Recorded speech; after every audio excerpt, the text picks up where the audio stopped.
Hi everyone! Welcome sa channel ko. My name is Ria. I hope you're all having a wonderful day. In this video ay magluluto tayo ng Pancit Miki Guisado. Ang pancit ay isa sa mga pagkaing Pinoy na pwede kong kainin everyday. Talagang favorite ko talaga. Kaya halos lahat ng klase ng pancit gusto kong lutuin. Okay, so masarap ito guys at madali lang gawin. Kaya mag-umpisa tayo sa mga sangkap. First off, kailangan natin ng vegetable oil, hipon, gumamit rin ako dito ng red onion, bawang, yung pancit Miki, chicken tenders, oyster sauce, soy sauce, chicken stock, lemon juice, brown sugar, ground black pepper, asin, ano pa ba? Okay, spring onion, carrots, green and orange na bell pepper. Sa lista ng mga sangkap, kindly check ang description box below. So, first off, gagawin muna natin yung sauce. So, ito ay chicken stock, soy sauce, at brown sugar.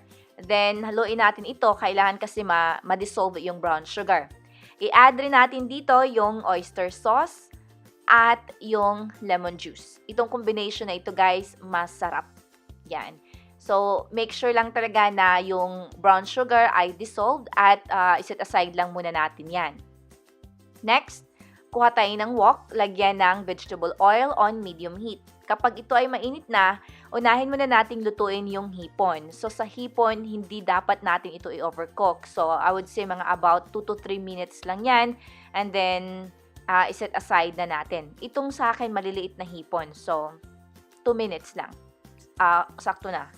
So, yun na nga, set aside lang muna natin yan. Tapos, same na wok. Hindi na ako nang-add ng oil. Hindi na ako nag-add ng more oil kasi pwede na ito. So, gisahin natin ang red onion. Gisa-gisa, I would say mga about 2 minutes yan on medium heat pa rin. Hanggang sa ito ay magiging like almost to translucent na yung color, katulad nito. Then, ilagay natin yung bawang at yung bottom part ng spring onion, then gisa-gisa hanggang sa ito ay mangamoy na. I would say mga additional yan ng 2 to 3 minutes. Okay? And then i-add natin yung asin, season it with, i-add natin yung manok and then season it with asin, tapos lagyan natin ng, I would say mga about 4 tablespoons lang muna ng sauce na ginawa natin kanina.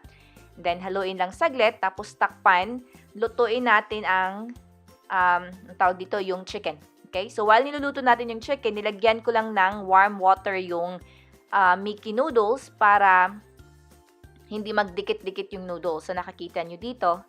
Yan. Kasi nakadikit yan kanina. Naglo-loosen up yan kapag nilagyan natin ng warm water. Enough na hindi naman tayo mapaso yung tubig. And then, i-drain natin yung pasta kasi hindi natin kailangan yung tubig. Na pasta, noodles. Yan. Set it aside.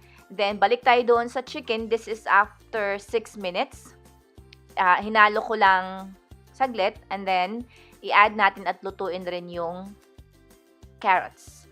Then I season it with muna ng ground black pepper, haluin saglit lang and then lutuin na naman ito for additional 4 to 5 minutes on medium heat pa rin.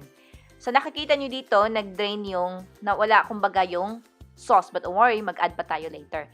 Then dito, it's time to add na yung green at orange na bell pepper, kunting sauce, at yung noodles. Haluin natin ito using a spatula. Yan, nakikita nyo dito para mas even rin yung pag-absorb ng noodles sa sauce. So, haluin. I-move nyo yung pan katulad ng nakikita nyo dito. And then, inilagay ko na rin yung dahon ng spring onion at yung niluto natin kanina na hipon. And then, ubusin na natin yung sauce na ginawa natin kanina.